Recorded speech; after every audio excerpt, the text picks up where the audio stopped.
Vamos dar início então à quarta e última aula do curso de Introdução à Nova Ordem Mundial. Agradecemos a todos aqui presentes, não são muitos, mas tem gente presente, e aqueles que estão acompanhando pelo YouTube. Vocês perceberam que ao longo das aulas deu para ficar claro que o curso jamais vai atingir o ponto de esmiuçar cada detalhe que é a questão da nova ordem mundial, né? A ideia foi simplesmente dar uma visão panorâmica um pouco da antiguidade até o cristianismo, né? A questão dos impérios mundiais que existiram, a influência cristã, né?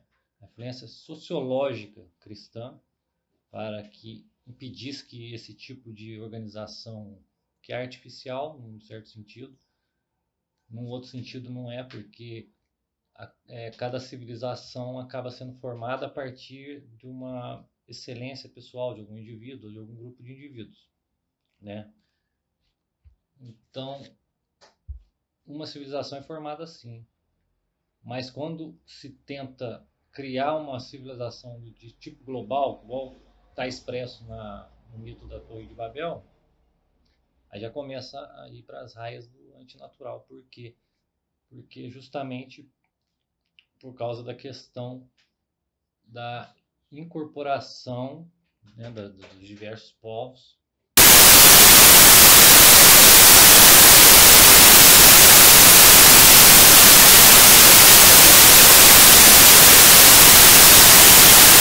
Esses impérios, nesse sentido. E o império da igreja, ele não era desse mesmo sentido, ele é do sentido da virtude, né? Que a igreja, ela incorporou de uma certa forma o império mundial anterior, que era Roma, ressignificou tudo aquilo, né? E existiam as diversas localidades, as diversas comunidades, mas não todas elas ligadas sim ao império da fé, ao império da virtude, subordinada espiritualmente à igreja, mas cada local tinha lá a sua peculiaridade, né? Vamos dizer assim, até chegar na Idade Média. E depois da Idade Média, a questão do protestantismo, que fez o quê? Que fez um racha dentro dessa unidade política ou social da igreja. Na medida que teve esse racha, que foi proporcionado muito por causa da influência do sistema financeiro, né, da emancipação do poder econômico. O que fez o poder econômico? Ele enxergou no protestantismo um meio de tirar a influência da igreja, né, que causava obstáculos para o seu próprio crescimento. Então, a partir disso, em poucos séculos, começou de novo a surgir a questão do governo mundial, de imperialismo, né, nesse sentido mundialista, né? O globalismo, a gente explicou na primeira aula, é diferente de globalização. Globalização é uma coisa natural na interação dos povos, né? Principalmente no aspecto econômico, né? Até linguístico, cultural. O globalismo não. O globalismo já é uma teorização, já é uma ideia, né? É um plano, né, que certos indivíduos ou certos grupos têm para poder criar essa coesão, né, forçada. O globalismo, ele é nada mais do que a tentativa de criar um ecossistema, vamos dizer assim, entre os povos, propício a no futuro ter realmente um poder político mundial, que seria a nova ordem mundial, né? Ainda não vivemos numa nova ordem mundial. E eu também, sim, opinião minha, eu creio que não vai haver, né? De fato. Por quê? Porque isso é uma questão de um movimento. Quando esse movimento parar e estagnar, ele vai se auto-implodir, né? Acredito que não chegue nesse ponto, mas até lá muitas coisas serão maléficas para o homem e para a sociedade, para as diversas sociedades. Então nós falamos disso ao longo do curso. Falamos do aspecto corrosivo que isso teve com a Revolução Industrial, que foi o quê? Foi a sedimentação plena do poder financeiro, quando ele começa a se ampliar de fato e gera um efeito colateral na sociedade, que é a secundarização das estruturas, que antes se formava em torno de homens excelentes, né, fundavam famílias, e as famílias formam o corpo da sociedade. A partir daí, esses grupos ficam secundarizados por força do poder econômico, né, e as estruturas que passam a ser as primordiais dentro da sociedade são as estruturas empresariais. Por quê? Porque o sistema econômico precisa de cada vez mais empresas, para que ele possa financiar e fazer dinheiro do nada, igual a gente explicou mais ou menos aqui ao longo de algumas das aulas. O que aconteceu com isso foi que desnaturalizou a sociedade. A sociedade ela tem uma natureza, né? Como ela é vamos dizer, uma espécie de ente, né? Não é um ente como o ser humano é um ente, uma pedra é um ente, um gato é um ente, o cara do funk ali no carro é um ente.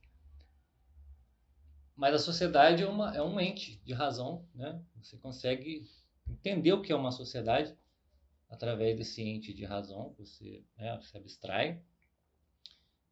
E existe uma forma natural da sociedade surgir, se desenvolver. Essa forma secundarizada, empresarial, ela tirou a natureza própria da sociedade. Então o ser humano vai vivendo cada vez de forma mais artificial e isolada, né? Você vê que hoje, a gente comentou nas aulas, que um dos métodos desse plano vir a cabo, né, é a questão da divisão. Então vai dividindo em grupos, né? Negros contra brancos, operários contra empresários, etc. e tal. Mas então a pessoa acaba sempre se agregando a algum grupo para rivalizar com o outro. Mas na medida que isso vai acontecendo, os indivíduos vão se atomizando. Eles vão cada vez mais vivendo a sua subjetividade, a ponto de os indivíduos, por exemplo, começarem a reivindicar direitos sexuais, né? Eu sou LGBT, YZ, HNG e vai abrindo leque para coisas cada vez mais inexistentes e ideológicas, né? Então o indivíduo ele vai se fechando dentro da sua experiência pessoal e vai vivendo ali dentro da sociedade como um átomo solto, podendo se chocar em qualquer momento com outros. Então, quer dizer, é uma sociedade caótica. Isso prepara o terreno para uma ordem superior que venha a aplacar essas dissonâncias. Então, nós falamos disso e falamos que o principal instrumento, ou o instrumento que está na raiz, é o instrumento da linguagem, né? As ideias dos filósofos, né, ou dos ideólogos, que seja, que na maioria das vezes saem das universidades, ou quando não saem de lá, são influenciados pela história das ideias que saíram também da universidade. Eles teorizam sobre coisas que saem da cabeça deles, pronunciam palavras, essas palavras movem as coisas, movem o mundo. Então, o ser humano ele retorna a um estado primitivo no sentido de que, através da palavra, ele é jogado para fora da realidade. Ele vai vivendo num estado de desagregação, de desordem, né? Isso tudo fez com que aparecesse mais visivelmente o tal dos três agentes, que seria o quê? O sistema financeiro e seu projeto de governo mundial baseado na tecnologia, na economia, né, como centro da vida humana, e no mundo do trabalho. O marxismo, que eventualmente criou o movimento comunista, que é um movimento que tem princípios parecidos, no sentido de que ele vê tudo segundo o aspecto econômico, o aspecto do trabalho, etc. Então ele é como se fosse uma antítese da tese que seria o sistema financeiro. E provavelmente, na cabeça desses caras, a síntese vai ser o governo mundial. Só que os marxistas acham que a síntese vai pender para o lado deles. O sistema financeiro acha que a síntese vai pender para o lado deles. Só que entre esses dois, mesclado e ali, né, meio que girando em torno, está uma civilização de mais de 1000 anos, que é o Islã. Que politicamente, etc., né, como estados nacionais, é aquela coisa, né, aquela bagunça ali, né, aquela disputa interna, etc. e tal, mas eles têm um ponto, um princípio, um ponto fundamental que é a fé, né, a espiritualidade deles. Embora tenha algumas divergências internas, também confluem para a mesma direção. Então eles esperam que com essa aberração do Ocidente, que é o que? O sistema financeiro e o seu contrário complementar, que é o comunismo, eles esperam, ou o socialismo, eles esperam que no meio dessa guerra, dessa bagunça, eles podem penetrar mansamente e ao cabo de séculos, não importa, ou até de milênio, eles não têm pressa, a religião islâmica seja a religião que forme a civilização global, né? O califado universal. Então nós comentamos isso por quê? É claro que se tem um aspecto cultural, se tem um aspecto político, se tem um aspecto econômico, a ordem mundial, e tudo isso gerou, de certa forma, a cultura da morte, que é a deteriorização da realidade das coisas, ou do conceito claro das coisas, por exemplo, da ideia de natureza. Todo ente ele tem uma essência, então ele tem uma natureza, ele é algo próprio. E a própria ideia de ser, que as coisas são realmente aquilo que elas são e não aquilo que nós dizemos sobre elas. Quando a gente diz algo sobre alguma coisa, nós estamos apenas fazendo um translado no sentido humano para, como se diz, para explicitar algo que a coisa é, não para criar uma ideia, né, posterior que, sei lá, que seja positiva ou negativa sobre determinada coisa, né? Então a linguagem saiu nesse caso da sua função de auxiliadora do homem, tanto na sua comunicação como no seu entendimento do cosmos, da coisa em geral, né, do mundo em geral, da realidade. Ela passou a agir de maneira inversa. A linguagem passou a ser a definidora das coisas e não apenas buscar uma definição que está dada na coisa. É isso daí que está fazendo corroer esse terreno rígido, sólido, que é a realidade, é claro, no sentido sociológico, né? A realidade mesmo está ali e não vai mudar. E está fazendo derrubar os 3 pilares da civilização ocidental, no qual está colocado a Santa Igreja Católica, que é justamente a instituição deixada por Jesus Cristo para que os diversos povos, cada um com as suas peculiaridades, tenham uma voz ou uma palavra de verdade no qual todas elas possam se harmonizar. Então há aí de cara o quê? Um contraponto entre Babel, que é aquilo que todos falam a mesma língua, ou seja, todos estão se comunicando de alguma forma, todos estão próximos de alguma forma, tem uma mentalidade parecida, mas ninguém se entende. Porque a palavra ali, apesar de ser a mesma para todo mundo, já perdeu a sua função, né? O dizer, a linguagem. E a contraposição disso com a Pentecostes, que era quando existiam várias línguas, vários povos que entendiam a palavra, mesmo que ela fosse de diferentes idiomas ou de diferentes mentalidades, mas eles entendiam a verdade como tal, porque quem estava falando ali era o Espírito da verdade, né? E esse Espírito que fundou, de certa forma, a igreja. Jesus Cristo fundou a igreja com a graça do Espírito Santo. E quando ele envia o Espírito Santo, a igreja toma a forma institucional que, ao longo dos séculos, é essa que está aqui hoje. Né? Claro que ela se desenvolveu sob vários aspectos, mas, em essência, essa forma foi dada em Pentecostes. Por quê? Porque ali está a palavra de Deus, ali está a linguagem conferindo com a realidade algo superior que direciona todos os povos, independente da cultura. Então, o que a igreja foi esses séculos todos, a ONU, por exemplo, está tentando ser agora. O que o direito natural foi, ao longo de todos o milênio do cristianismo, os direitos humanos da ONU estão tentando ser agora. Então está tendo o quê? Uma substituição dos poderes, né? Até no sentido espiritual. Não que a ONU seja um poder espiritual, jamais será. Mas ela se autoproclama, né, como a porta-voz da humanidade, do mesmo jeito que a igreja se autoproclama o porta-voz de Deus para a humanidade. Claro, então é lógico que vai existir, de uma certa forma, um aspecto espiritual dessa questão da nova ordem mundial.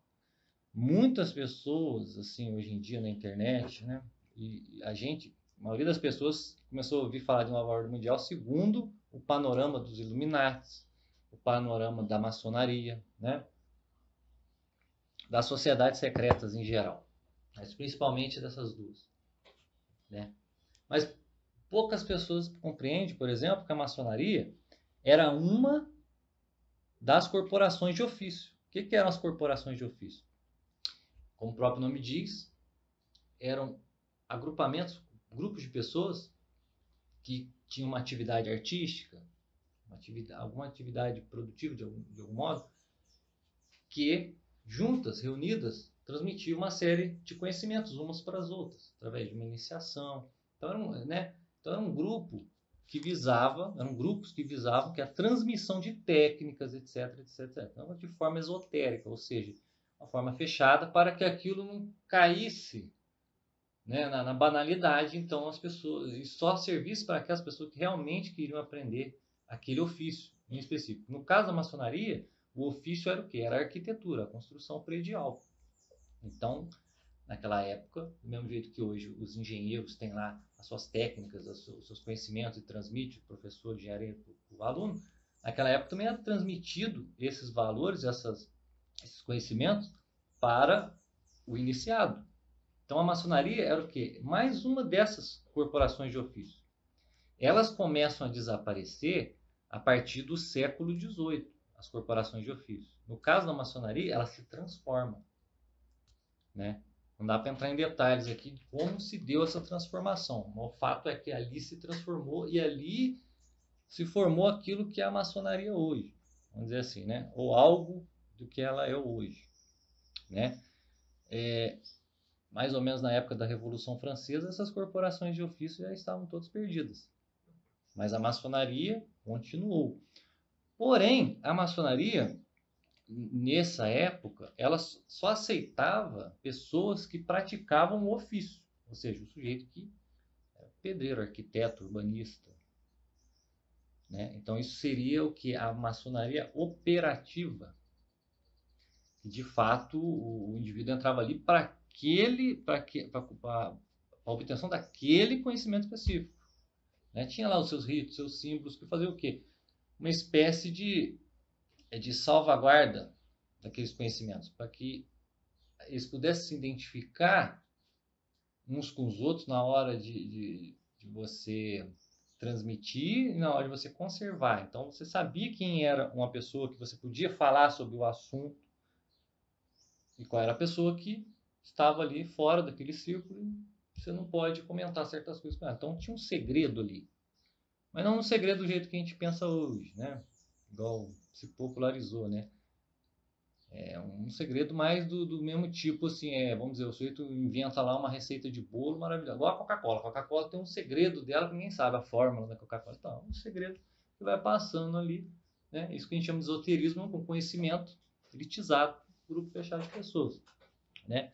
Depois disso, a maçonaria passou a receber pessoas que estavam simplesmente interessadas no esoterismo, na questão dos símbolos, na questão do segredo, naquela aura do segredo. Então, quer dizer, meio que ela, de uma certa forma, ela banalizou, mas ela também aumentou o espectro espectro do seu alcance. Então ali já começou a entrar pessoas ali poderosas, pessoas que não mexiam com prédios, né? Construía prédios, mexia com urbanismo, arquitetura, etc. Pessoas poderosas dentro dos reinos, né? Então, a partir do século XVIII, né, no ano mais ou menos de 1700, 1700 e pouco, grupos de intelectuais ligados à maçonaria começam a conspirar contra monarquias. E quem que sagrava alguém rei naquela época, né? Assim, até a revolta protestante, né? Sempre foi assim, né? Um pouquinho depois, até que vários lugares passaram os príncipes, os reis a cortar os laços com a igreja e passou a colocar o poder espiritual na mão do rei. Então o rei é o papa ali daquela igreja protestante. Então, nessa época, eles conspiravam contra as monarquias e contra a igreja, né? Mas os grupos dispersos que existiam de conspiração, eles foram aos pouquinhos sendo assimilados pela maçonaria.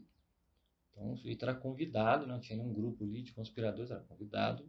Olha, a maçonaria tem mais ou menos aqui essas ideias aí, né, mais assim, ó, anticlerical, não de igreja.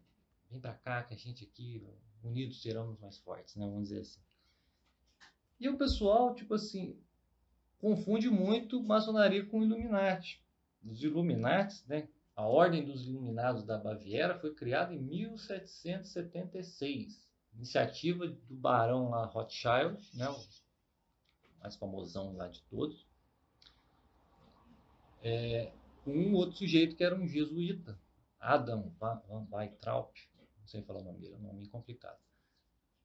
Eles criaram a Ordem dos Iluminados da Baviera, que era uma sociedade de tipo maçônico, não era uma coisa da maçonaria. E o que houve? Eles convidaram, a partir de uma época, um indivíduo, vou até procurar o nome dele aqui.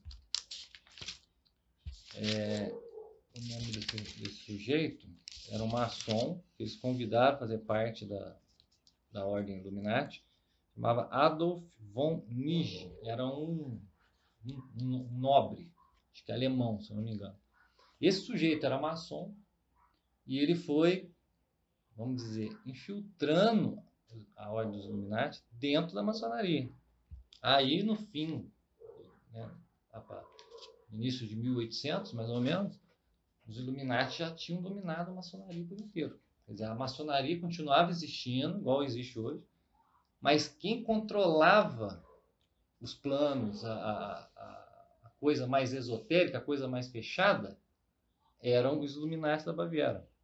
E hoje, se a gente fala de Illuminati hoje, é porque não são os Illuminati que estão no poder da coisa, no controle da coisa. Esses grupos, eles têm uma característica que é o segredo, né? Você fala sociedade secreta, aí cita uma, os Illuminati, a maçonaria, então já não é sociedade secreta. Tem uma sociedade secreta, talvez mais dentro dela, que a gente desconhece totalmente. Essas são sociedades discretas. A secreta mesmo a gente não conhece, a gente sabe que existe, mas a gente não conhece, né? E a partir dessa assimilação da maçonaria pelos Illuminati, começa a surgir a ideia de uma república universal. Aí você vê o movimento republicano nos países, inclusive no Brasil, tempo depois. Então a república vira um ideal nacional, um ideal de política mesmo, né? Tudo isso porque eles alastraram, disseminaram os ideais iluministas, racionalistas, e etc e tal. Então aí começa a penetração desses grupos esotéricos no sentido de que guardam um conhecimento, né, para um grupo de elite, né, processo de esoterismo nesse sentido, e tem planos que vão se desenvolvendo nas sombras ou, né, nas escuras, e que a gente só consegue enxergar depois de que vários anos ou várias décadas se passaram e os sujeitos estudando começam a perceber, olha, isso foi iniciativa do fulano, esse fulano está ligado a tal organização. Mas quando acontece, geralmente a gente não tem como saber. Foi esse o caso. Só que é o seguinte, no do século XVIII, que é onde a maçonaria, os Illuminati começaram a se espalhar pela Europa, né? Pelo século XIX, que é onde surgiu o marxismo, onde teve a Revolução Francesa, ou seja, quem participava desse tipo de sociedade eram barões do dinheiro, eram os poderosos, eram os donos de banco, era o sistema financeiro. Então, na raiz do desenvolvimento do sistema financeiro, há também um desenvolvimento das sociedades esotéricas, nesse sentido do segredo, nesse sentido dos ritos, né, de herdar elementos rituais de ordens antiquíssimas, até você vê elementos egípcios, etc. e tal. Então a gente pode relacionar uma coisa com a outra, porque esses grupos que formam o sistema financeiro, eles têm essa forma de espiritualidade, vamos dizer assim, esotérica, né? Tem esses baluartes aí do esoterismo aí, desses cultos estranhos, dentro do seu desenvolvimento. Então você viu, Revolução Industrial, depois o marxismo. O marxismo, o Manifesto Comunista, poucas pessoas sabem, mas ele foi encomendado por uma sociedade de moldes esotéricos. Era a sociedade que chamava Sociedade dos Justos. Era uma sociedade paramaçônica, ou seja, era um grupo que não era um grupo que se intitulava maçonaria, mas era um grupo ligado à maçonaria. Então, eles tinham uma dimensão esotérica, né? Então, você vê, ó, o Manifesto Comunista, onde imperava o quê? O poder do sistema financeiro, que estava secundarizando a sociedade. Então, cria justamente uma ideologia que vai propiciar o aumento dessa secundarização ainda mais. E que vai colocando em choque a própria natureza humana.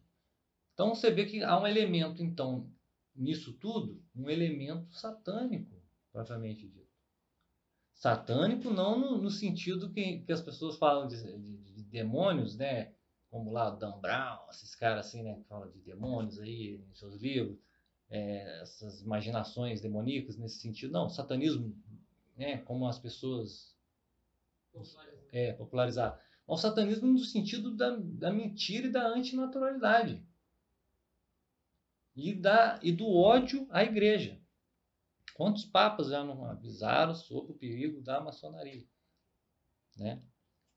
Maçonaria, mais no sentido da sua prática, né? O tipo maçônico de ação. Como eu disse, a gente não sabe se a maçonaria não é hoje ou nessas épocas já apenas o que? Um laranja, né? Um disfarce para outras coisas ainda mais profundas, o que parece ser.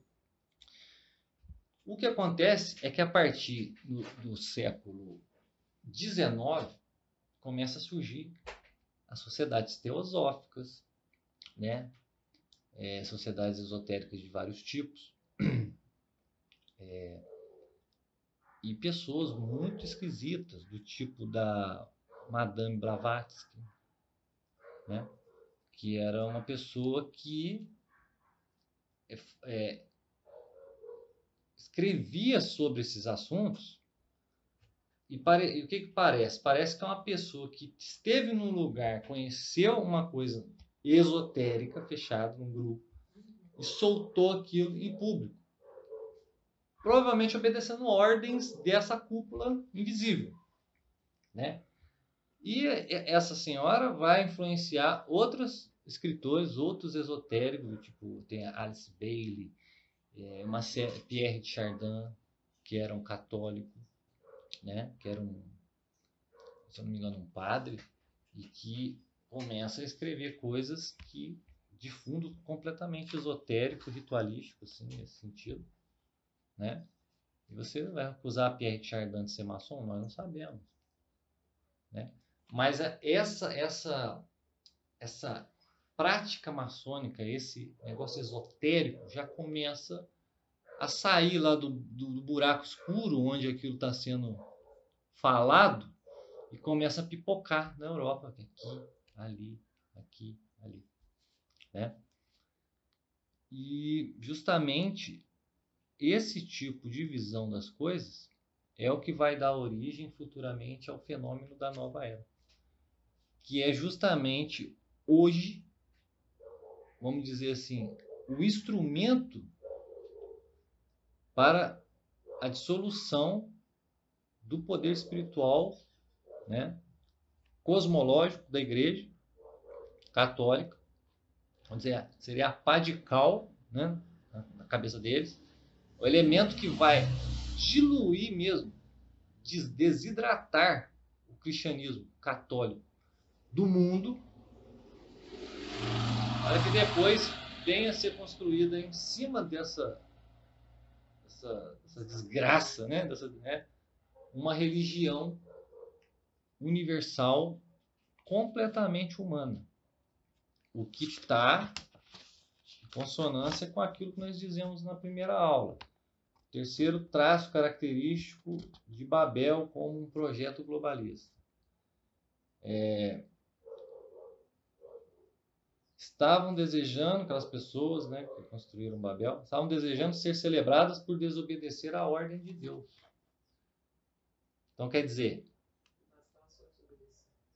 desobedecer nesse sentido é o quê? Você acabar com a essência da religião de Deus, a verdadeira religião de Deus, implantar ali uma espécie de caldo, de mistura, de salada, de diversas categorias de coisas que eles vão colocando como religião. Por exemplo, Wicca. Wicca, esse pessoal é uma religião. Candomblé é uma religião. Então está aqui um horizonte onde estão lá catolicismo, judaísmo, islamismo, está lá o Wicca, espiritismo, é tudo espécies do mesmo gênero. E não são. Não são. Só para a gente ter uma ideia, nós falamos da Madame Blavatsky. Aí temos o livro Falsa Aurora, do Li Pen, que é um dos livros utilizados aqui para a nossa bibliografia sobre o assunto, pelo menos que eu utilizo. Na página 397 ele começa a falar da Madame Blavatsky, né? Eu vou ler aqui só um pedacinho de algumas coisinhas que essa mulher pensava ou dizia, né?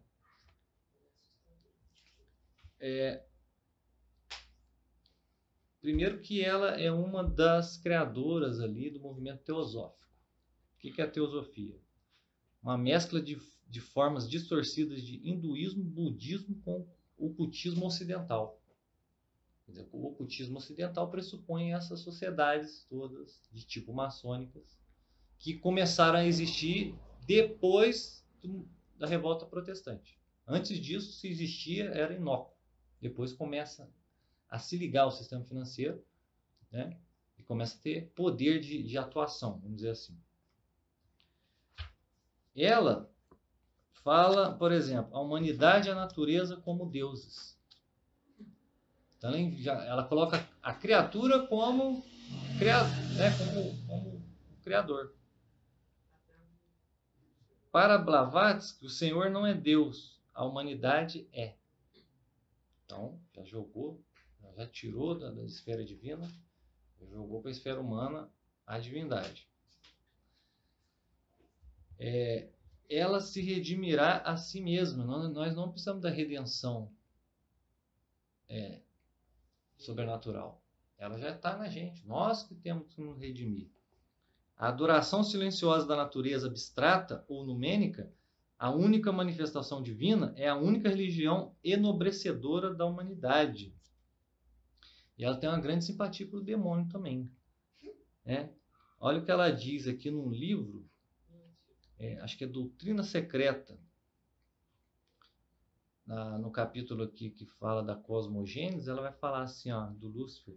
ele foi transformado pela igreja em Lúcifer ou Satanás, por ser superior e mais velho que Jeová. E teve que ser sacrificado ao novo dogma. Então ele é mais nobre que Jesus, né? Ele que se sacrificou. Ele que é o coitado da coisa, né? Ele que é o sofrido da coisa, né? Para ela, é Satanás quem liberta o homem da morte. E diz, assim quando Satanás deixa de ser visto como espírito supersticioso, dogmático e antifilosófico das igrejas, ele se torna o vulto grandioso que fez do homem terrestre alguém divino. Né? Vários elogios ao demônio aqui que ela faz. E ela fala sobre o controle populacional, que é justamente aquilo que a ONU, o sistema financeiro, porque a ONU, esses organismos supranacionais, são o quê? São criações do sistema financeiro para substituir o poder nacional, né, as soberanias nacionais. Então, o controle populacional é utilizado como, né, joguete para o quê? Para colocar duas opções, ou a guerra mundial, o conflito mundial, por causa do desenvolvimento das armas nucleares, ou o governo mundial. Ou há um governo central que esteja acima das nações, como o governo central americano ficou acima dos estados para resolver certas questões ali do seu país, ou isso ou a guerra mundial. E o que eles usam para esse argumento? É o controle populacional. E o que eles fazem? Eles fazem o que? A teoria de gênero, o abortismo, o gaysismo e tudo mais através das universidades, através das ideias. Ela fala do controle populacional. Olha o que ela diz. Na doutrina secreta, Blavatsky preconiza que uma forma de planejamento familiar natural baseada na astrologia seja ensinada aos exércitos de desvalidos e pobres. Ela diz, se em vez de aprenderem lições inúteis sobre a Bíblia na escola dominical, os exércitos de desvalidos e pobres aprenderem astrologia, então não haveria por que recear o aumento da população, nem recorrer à questionável literatura dos malthusianos para contê-la. Quer dizer, no fim das contas, esse pessoal, eles vão soltando essas coisas, igual a Blavatsky, eles vão soltando a partir de um segredo, de uma ideia de segredo, uma ideia de esoterismo, uma ideia fechada, né, de círculos fechados. E tudo planejadinho, solta uma bombinha, pá, igual Karl Marx, solta outra bombinha ali, pá. E isso são o que, ó? São ideias, são palavras que não condizem com a realidade, distorcem a realidade, né? Que entra naquilo que a gente falou na última aula. Outros vieram do tipo da Blavatsky. Aqui eu não vou me preocupar em entrar nos detalhes da análise dessas coisas, assim, de cada um desses tipos, igual eu falei. Não estou falando de forma específica sobre cada coisa. Vou na forma mais genérica aqui, mais ampla, para ter um panorama da coisa. Mas outras pessoas, outros teóricos, outros esotéricos, outros escritores, etc. e tal, foram inundando a sociedade ocidental com seus escritos, né, na virada do 19 para o 20, né, sem contar o fato de que o próprio Islã, que as pessoas também não imaginam isso, mas o Islã, o nome da religião não é Islã. Lá eles chamam a religião deles de Din. Din significa dívida. E esse Din tem 3 aspectos, 3 estruturas. O primeiro é o Islã, que é o quê? Islã é submissão. É aquilo pelo qual você tem que se submeter. Então você tem que... O que você precisa para se submeter a essa dívida? Para pagar essa dívida a Deus, né? Você tem que se autoproclamar islâmico em público. Você tem que dar lá o zakat, se eu não me engano, que é uma esmola anual.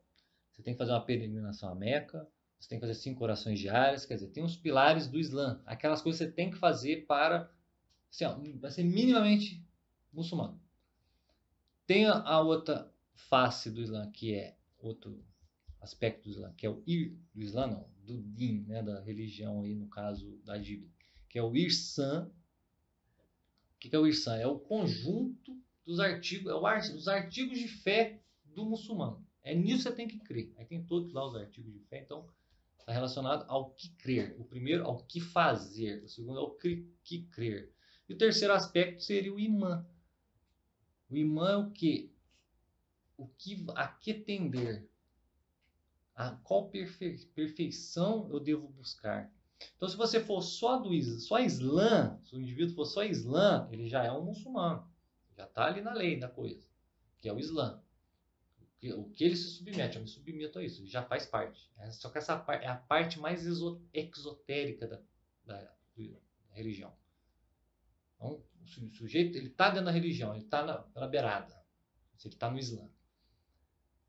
Se ele compreende os artigos de fé e crê realmente naqueles artigos de fé, ele vai ficando cada vez mais próximo do núcleo da religião. Ele não está só se submetendo, ele está já levando aquilo para uma esfera intelectual e está crendo fielmente naqueles artigos que o Islã, que o Din propõe. E o imã seria o quê? Seria o núcleo esotérico. Exotérico é externo, esotérico é profundo, central. E ali que estão as tarikas, que são as sociedades sufis, né? Sociedades esotéricas, fechadas do Islã, que existem diversas, né? E, assim, umas em conflito com as outras, etc. E tal. Só que seria uma dimensão mais profunda do Islã. Por que eu estou falando isso? Porque existem alguns dizem que essas tarikas no século XX, né, no começo do século XX, começam a enviar seus indivíduos, seus mestres pela Europa para começar a impregnar o Islã. Um deles pode ser o Fridtjof Schwann, o Olavo fala muito dele, o René Guénon. Temos o Gurdjieff, né, que é aquele sujeito estranhíssimo que apareceu lá para os russos, ensinou uma série de conhecimentos que o pessoal ficava, né, abismado. Nossa, que é isso? Não sei o quê. Quer dizer, é sujeito que veio lá dessas ordens fechadas, esotéricas. Então você vê aí, ó, existe o esoterismo ocidental, por um lado, existe esse esoterismo islâmico, existe esoterismo oriental também adentrando. Então, quer dizer, o Ocidente ele é invadido por diversas linhas díspares de esoterismo. E você não sabe qual é a finalidade dessas atuações. Mas nós sabemos o resultado. O resultado é o seguinte: os indivíduos vão perdendo cada vez mais o interesse pela verdadeira espiritualidade, que seria o quê? Aquilo que vai matar a sede do ser humano. O ser humano tem uma sede espiritual. Então ele vai bebendo um golinho aqui, um golinho ali, ele não está matando a sede dele. Quem vai matar a sede do ser humano é a água que não é humana, que natural, é a água divina. Jesus Cristo diz: eu vou te dar a água viva. Ele fala isso para quem? Ele fala para aquela mulher que está no poço retirando água. Então, nesse livro do Lipen, ele fala sobre a criação de um organismo internacional de tipo, né, parecido com o da ONU, que seria a URI. Eu não vou me estender sobre ela porque ela está no livro aqui. Quem quiser pode se interessar pelo assunto. É importantíssimo, porque a URI é o quê? É a Iniciativa das Religiões Unidas. Embora ela tenha aspectos de nobreza, né? Qual é o objetivo assim, declarado, público dela? A paz entre as religiões, né? Islâmico não briga com o judeu, judeu não briga, católico deixa o protestante, essa coisinha, né? De diplomática, vamos dizer assim, como a ONU faz entre as nações. E a criação, olha só, criação de culturas de paz, justiça e cura. Criação de culturas de paz, justiça e cura. Cura, então, no sentido da cura física mesmo, né? Assim, sei lá, ajudar lá os aidéticos da África, ajudar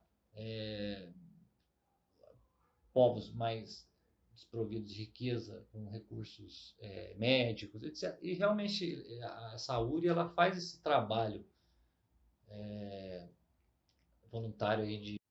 Então, apesar da URI ter esse aspecto benevolente, né, que de fato tem que ser louvado, né, porque todo bem é um bem, né, independente de quem vem aquele bem, mas a quantidade de ambiguidades e de portas abertas para o que a destruição da religião formal, né, da religião como ela é mesmo, é muito grande. É um ecumenismo muito desvairado, muito diversificado, né, que coloca em pé de igualdade a Igreja Católica, o Wicca, o Candomblé, coisas assim que não podem ser tratadas como religiões, apenas como práticas ritualísticas, etc. e tal, né?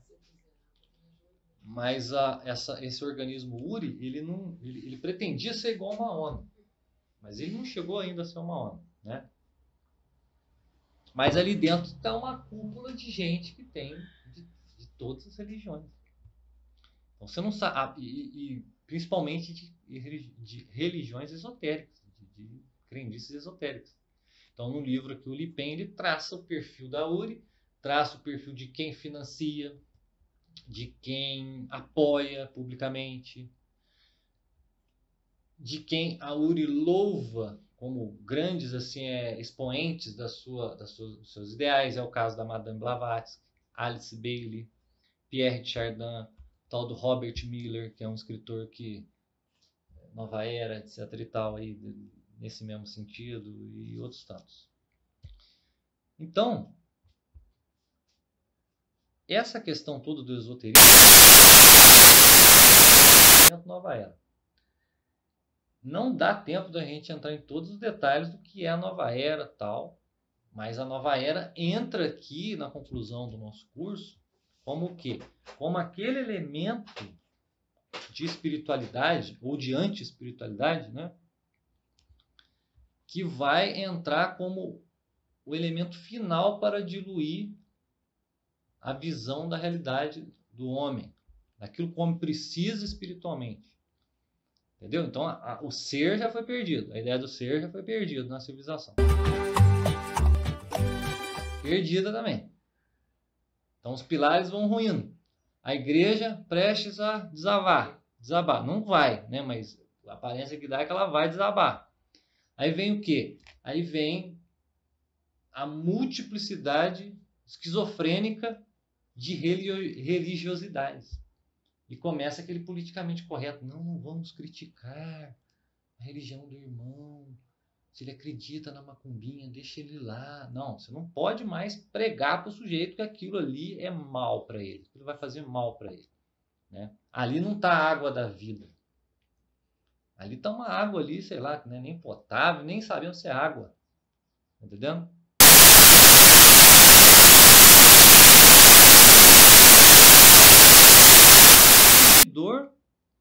Da fé, verdadeira fé cristã, que é a fé católica, a fé universal, total.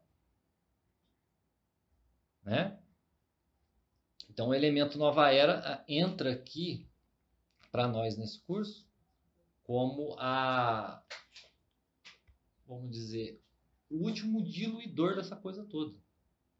Né? O motor da coisa está ali na universidade, está no sistema financeiro, está nas ideologias, está expresso nas artes, nos filmes, na música, em todo o ambiente cultural que propicia o globalismo, até a chegada de um futuro de nova ordem mundial. E todos esses esotéricos, todos eles, unanimemente, eles falam de um governo mundial, uma época que o indivíduo vai ser substituído pela comunidade. Né? O planeta, né, a consciência planetária vai substituir a consciência individual. A espiritualidade holística vai substituir a espiritualidade individual, a busca da santidade. Então, a igreja, em vista desse perigo, é claro, o movimento Nova Era ele não é unívoco, né? Ele não é uma coisa homogênea. Ele é uma barafunda de coisas de todos os tipos. Então tem elementos ultramalignos, tem elementos infantilizantes, bobos, assim, que a princípio não machuca ninguém. Tem dentro do imaginário católico hoje em dia muito do imaginário Nova Era sem ninguém perceber, sem a pessoa perceber. Por quê? Porque ela não tem a ideia da dimensão de onde essas coisas vêm.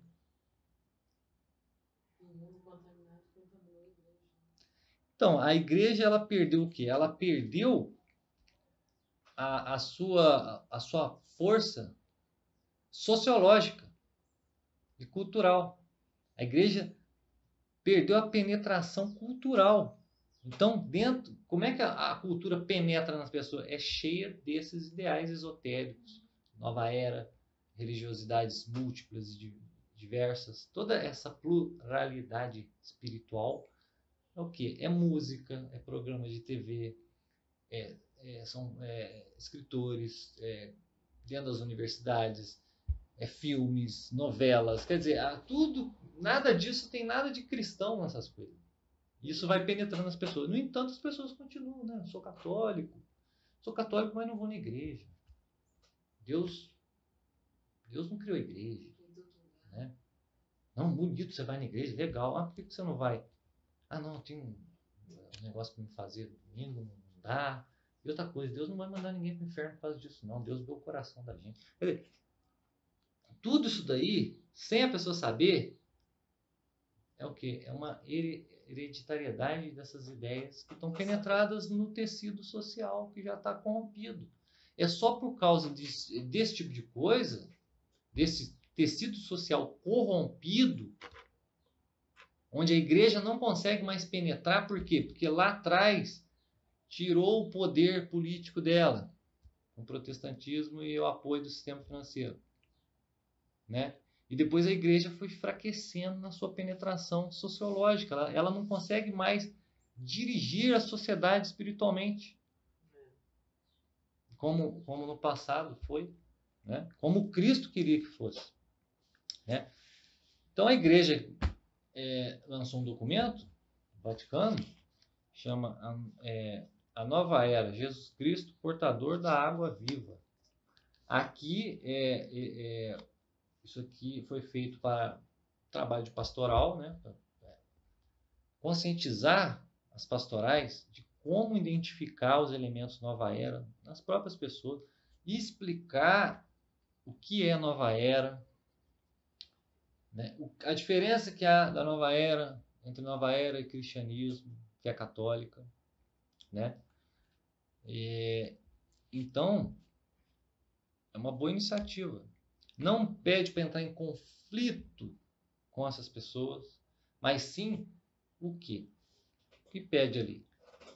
Pede que, para fazer frente a esse ataque espiritual, dentre todos os ataques, né, contra a igreja, vamos dizer assim, do mundo moderno, no qual nós estamos vendo a civilização ruir, a antiga ruir, e começar a surgir uma nova, totalmente artificial, totalmente corrompida, sem nada de virtude, etc.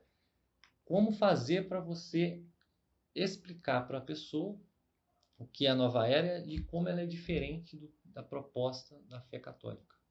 Então está tudo nesse documento aqui. E o interessante é que mostra ali, usa como exemplo simbólico o fato de Jesus ter abordado essa mulher, a samaritana, na fonte. E o que ela está segurando ali? O cântaro. E o que a Nova Era diz? A Nova Era diz o seguinte, que a cada 2000 e tantos anos há uma era astrológica tal. E segundo eles, na época do judaísmo, lá, né, dos hebreus, etc., era a era de Áries, né, do carneiro. Aí depois veio a era de peixes, que é a era do cristianismo. E agora, futuramente, virá, ou está sendo formada já a civilização da era de Aquário. Então, o que é um símbolo bonito que diz aqui, uma parte, que Jesus chegou para essa pessoa que estava com, né, porque o símbolo do aquário, o símbolo astrológico, é uma mulher segurando um cântaro com água. Então Jesus chega e fala, ó, eu tenho a água da vida, né? Essa água aí não vai te matar a sede. A água que tem para matar a sede sou eu, a minha pessoa.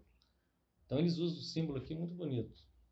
Quem puder dar uma lida quando... Não vou ler aqui para não estender muito. Mas é bonito. Por quê? Primeiro de tudo, aqui eles propõem a pessoa ter uma fé sólida, conhecimento da doutrina da igreja, conhecimento dos fundamentos da religião, uma vida espiritual, uma vida de oração profunda, para em seguida conseguir demonstrar para essas pessoas que estão contaminadas ou né, passivamente contaminadas pela nova era, que a nova era é o quê? É uma nova gnose. É uma dispersão assim do ser humano em doutrinas estranhas, como diz lá na Sagrada Escritura. Não, cuidado com as doutrinas estranhas, essa multiplicidade de loucuras, né? Você fica meio... Então, o que acontece? Você pode pegar um indivíduo que está dentro da igreja e está com as ideias tortas sobre quem é o Cristo, sobre o que é a igreja. E sem a pessoa saber, ela já recebeu essa herança, porque isso daí vem de um século para cá. A invasão desses grupos esotéricos, sejam eles ocidentais, que usam muito das filosofias orientais, tudo, entendeu? Budismo, negócio de reencarnação, tá tudo incluído na nova era. Negócio de bruxaria, Wicca, essas coisas, né? Também druida, esses negócios europeu aí, né? Vamos dizer, essas crenças malucas, coisa indígena, né? E Pachamama, e não sei o que. Pode entrar. Então, o que está propondo?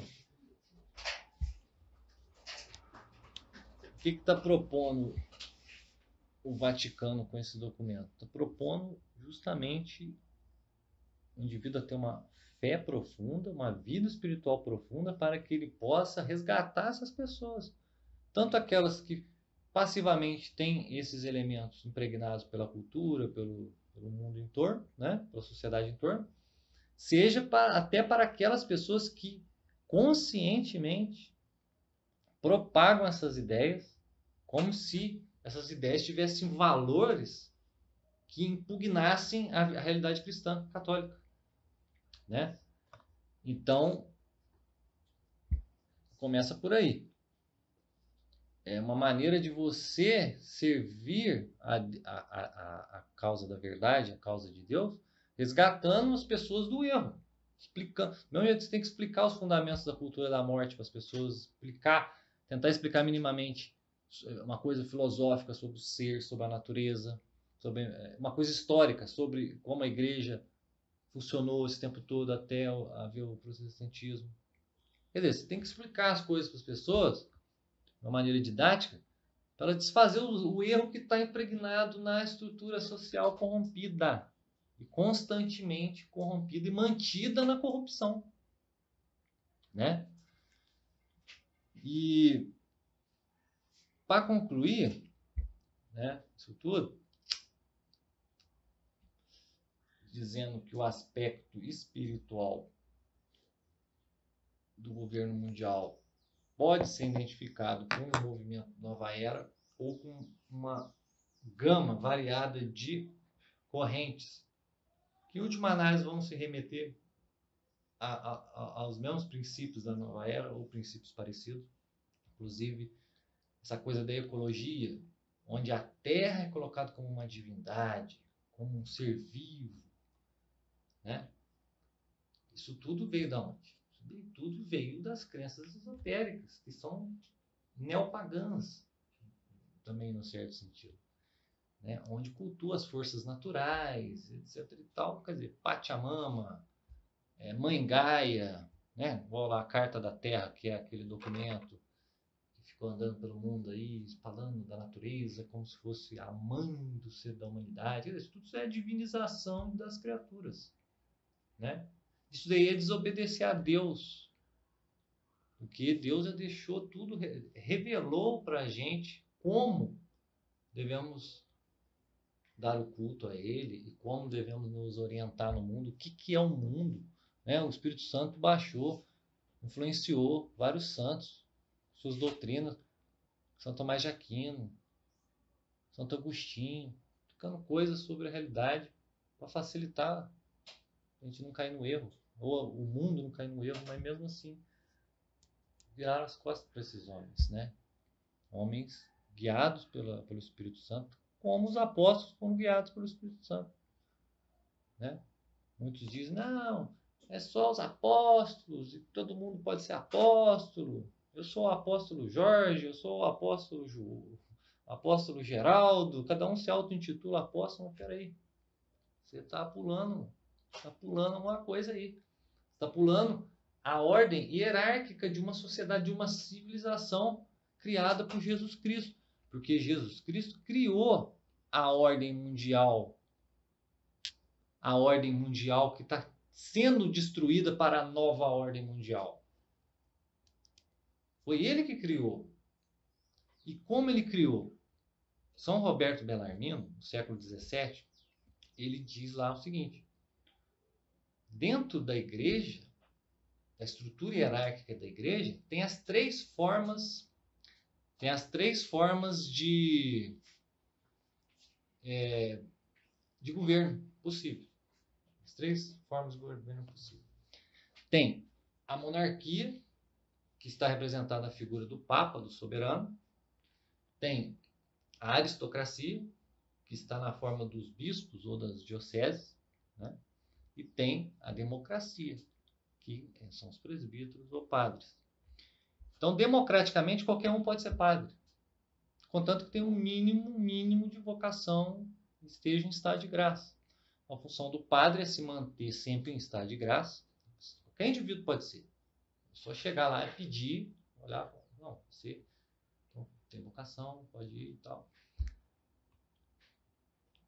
O padre tem que manter em estado de graça para poder manter os fiéis em estado de graça nas paróquias. As paróquias são coordenadas pela diocese. O que é a diocese? Ela é comandada por um bispo, que é o quê? Um sujeito escolhido, né, aristocraticamente, aí já não é democraticamente. O sujeito já não pode chegar lá e falar assim, eu quero ser bispo. Não, pode parar. Você tem que ser escolhido bispo. Você não tem que ficar almejando ser bispo. É falta de humildade. Então, é uma coisa que tem que ficar de fora. Então, o sujeito vai ser escolhido para um grupo seleto. O que ele precisa fazer? Ele precisa ser um sujeito de vida contemplativa. Então, geralmente, os bispos eram escolhidos porque eles eram, dentre os padres daquela diocese, daquelas paróquias daquela diocese, esse aqui morreu o bispo, esse aqui é o padre mais contemplativo dessas paróquias, não conhecemos ele, fulano, é quase um santo, sei lá. Aí era convidado a ser um bispo. E entre os bispos é escolhido o Pontífice Máximo, que é o Papa, que tem que ser uma pessoa, pelo menos em tese, uma pessoa que tem a vida contemplativa já consolidada. O sujeito tem que ser, assim, se não santo, na beira de ser um santo. Então, ele vai representar o poder monárquico da igreja. E ele não vai ser uma monarquia de tipo tirânica, que, como lá em Aristóteles e o São Bellarmino se baseia nisso, a corrupção da monarquia é a tirania, né? Ou a tirania. Então, quer dizer, o sujeito que é rei, ele pode ser um tirano, ou ele pode ser um rei virtuoso, um monarca virtuoso. Um monarca virtuoso, o que ele faz? Ele zela pela essência daquele reino. E qual é a essência do reino cristão? É a fé. Então, o Papa tem que viver para manter a fé unificada, a fé una. Então, Roberto Bellarmino fala, para manter a fé unificada, tem que existir um governo central, que é o papado. Então, aí tem que haver um governo mundial. Ah, mas e as culturas, né? Tem várias culturas, as dioceses estão aí. Não, ali não. Ali você pode deixar as culturas não podem ser centralizadas no governo central. Não precisa. Faz mal, é antinatural. Então, para obedecer ao governo mundial da igreja, que é o governo de Cristo, mas que tem uma face humana, institucional, física, material, do mesmo jeito que nós temos uma face física, material e uma face invisível, né? A igreja também. Ela é própria para o homem, então ela é tal qual o homem. Então essa face visível é o que? É a estrutura institucional da igreja, que tem na figura do Papa o seu representante máximo, ou representante máximo de Cristo na Terra. Então aí há governo mundial. Só que para ter governo mundial tem que ter virtude. Não adianta você botar um cara lá que não tem virtude nenhuma. Ele vai se tornar um tirano. Né? É o caso do governo mundial secularizado que estamos vendo ser formado. É um governo onde a virtude não entra. Não existe virtude. Primeiro porque eles não sabem o que é virtude. O que é virtude? Virtude é uma qualidade. Só que para você saber o que é virtude, que ela é uma qualidade, é qualidade de quem? De determinado ente. Só que para você saber o que é qualidade para aquele determinado ente, você tem que saber qual é a natureza daquele ente. Poxa, se hoje em dia as pessoas dizem que as coisas não são o que elas são, elas já não sabem o que é o ser, né? Quanto mais ela vai saber o que é a natureza do ser. Se elas não admitem nem a existência do ser enquanto tal, como é que elas vão admitir a natureza do ser? Né? Então a virtude é o quê? É aquilo que vai levar o ser para a sua perfeição. Então se você olhar o homem, o que leva o homem para a perfeição? As boas qualidades, que nós chamamos de virtude. O que leva ele para a sua perdição, seu declínio?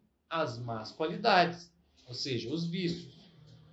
Mas para a gente entender isso, a gente tem que ter uma ideia clara do que é a natureza humana. E São Tomás de Aquino, ele diz assim, na Suma Teológica, tem uma parte lá que ele diz assim, todas as coisas parecem ser aquilo que há de mais importante nela. Então, o que o ser humano é segundo aquilo que parece ser o mais importante nele? Qual é o traço distintivo do ser humano que parece ser o mais importante nele? Os gregos diziam, né, que é a inteligência. A inteligência é aquilo que destaca os homens das outras criaturas. Então, o homem, a qualidade humana, segundo os gregos, as virtudes humanas, elas são o quê? Qualidades que levam o homem à perfeição da sua inteligência, que é aquilo que há de mais importante, aparentemente, no homem.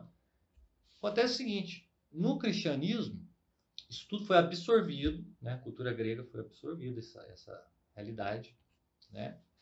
Não é contrária à revelação, pelo contrário, ela serve ainda mais para explicitar alguns elementos da revelação, para a compreensão dessa revelação. Mas no cristianismo há um salto. Qual é o salto? O salto é aquele que o apóstolo faz na carta, se eu não me engano, aos Tessalonicenses. Se eu não estiver enganado. Que ele diz assim, o homem é soma, corpo, psique, que é onde é a sua alma, que é onde está a inteligência, né? E ele é mais uma coisa, ele é pneuma. Pneuma é espírito. Então, quer dizer, o que há de mais excelente no homem é o espírito. O que é esse espírito? Esse espírito é aquilo que o homem precisa estar consciente ou ligado, de alguma forma, a Deus. Esse espírito, em certa medida, é o próprio Deus. Né? Em todo homem existe o espírito, a realidade do espírito, que é o que liga o homem à graça de Deus.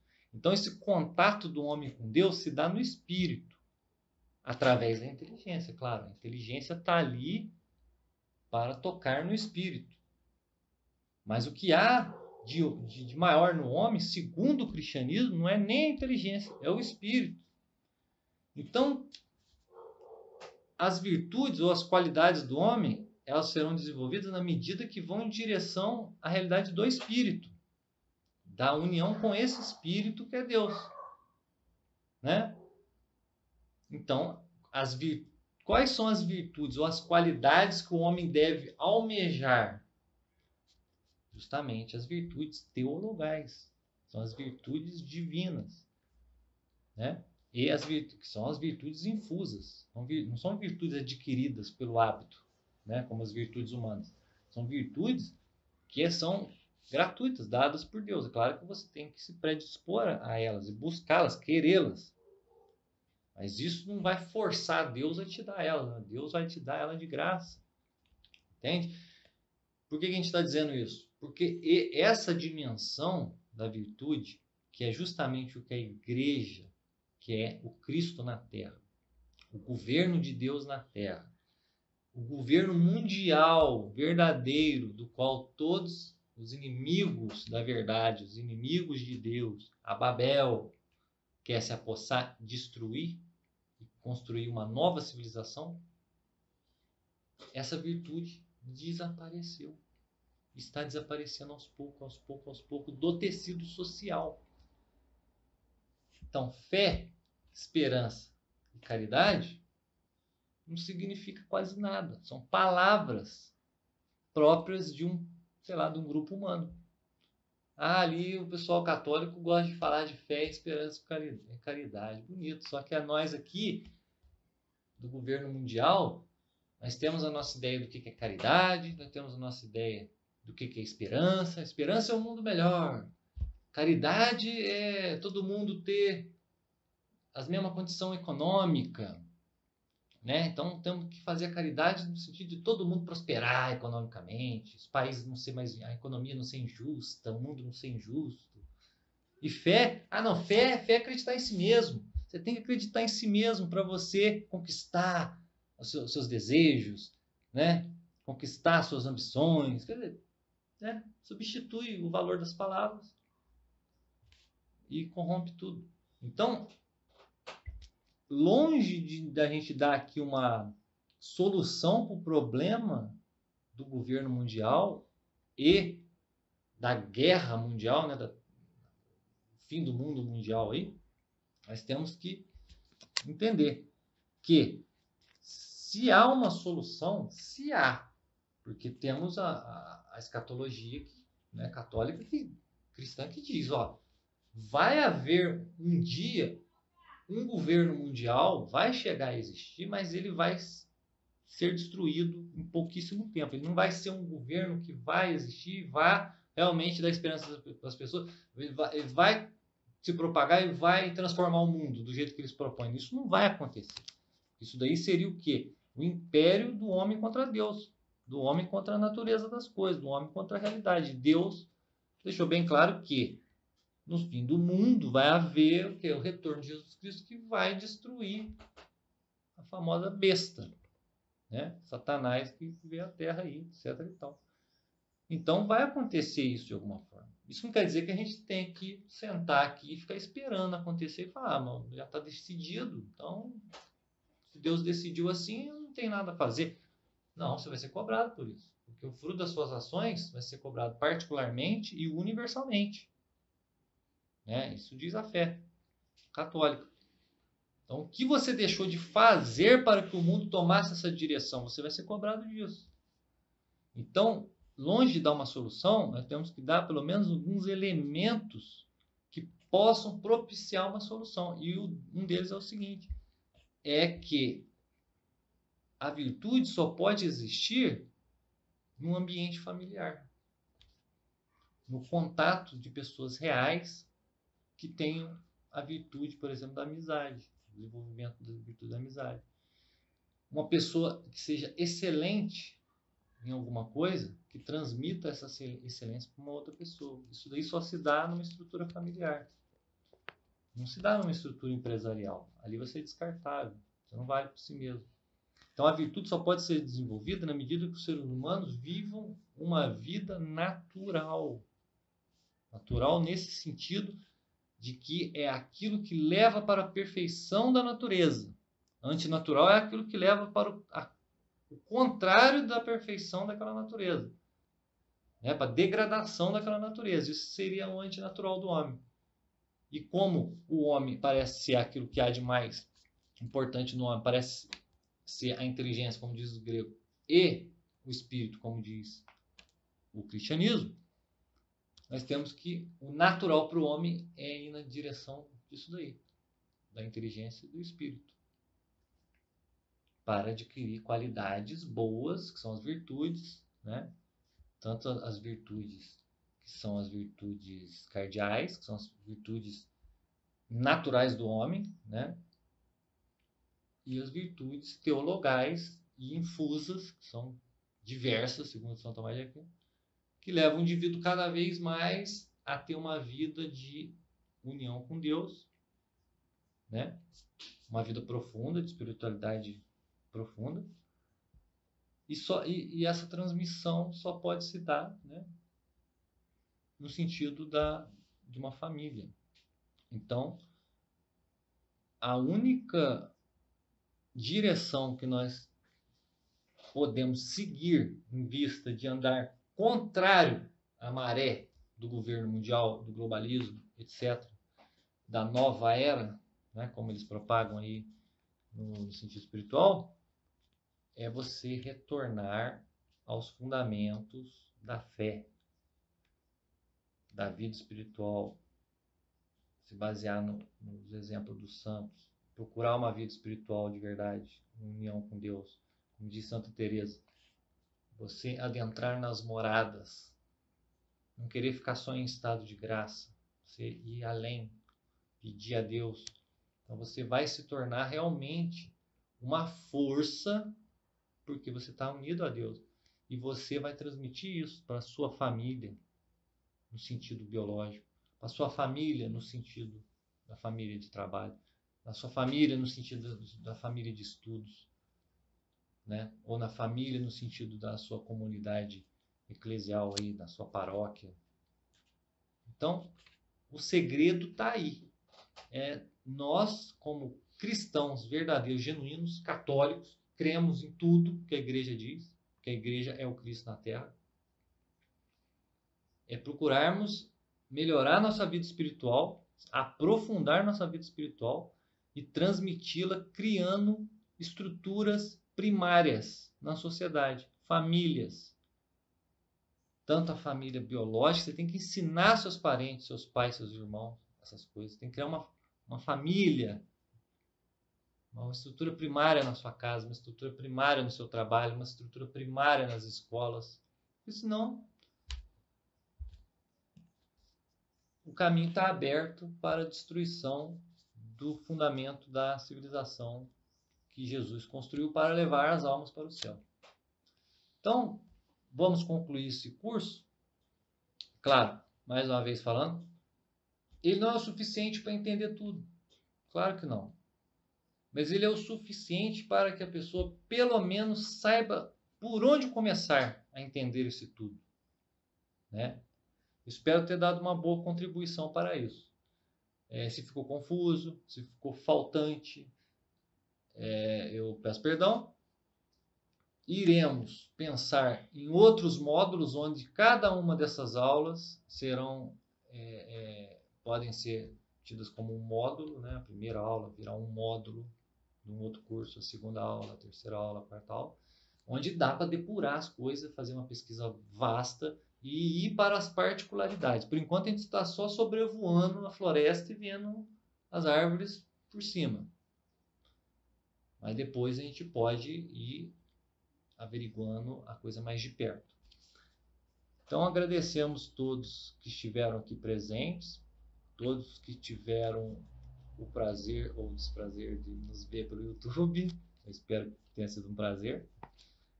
Agradeço aqui ao nosso grupo de estudos Cooperadores da Verdade, que sem eles não poderia ter acontecido esse curso. principalmente a minha esposa, que deu aqui força total, ajudou muito nos estudos aqui, né? E nosso querido amigo e membro do nosso grupo de estudos, importantíssimo, Renan Ribeiro. Sem ele, também não haveria esse curso. Agradeço ao professor Sérgio por ter me convidado particularmente para dar esse curso, introduzir esse assunto através do Instituto Cultural Santo Antônio, a todos os membros e aqueles que nos assistiram aqui e nos deram esse apoio, essa audiência. Então, fiquem todos com Deus e esperamos contribuir para a derrocada da falsa Babel, do falso mundo que estão criando, antinatural, anticristão, e bola para frente, continuemos o serviço de Deus na terra, que é duro, é grande, muitas vezes não é agradável, mas para quem tem a esperança do reino dos céus, não está nem aí para isso. Então, vamos firmes, fé em Deus, salve Maria.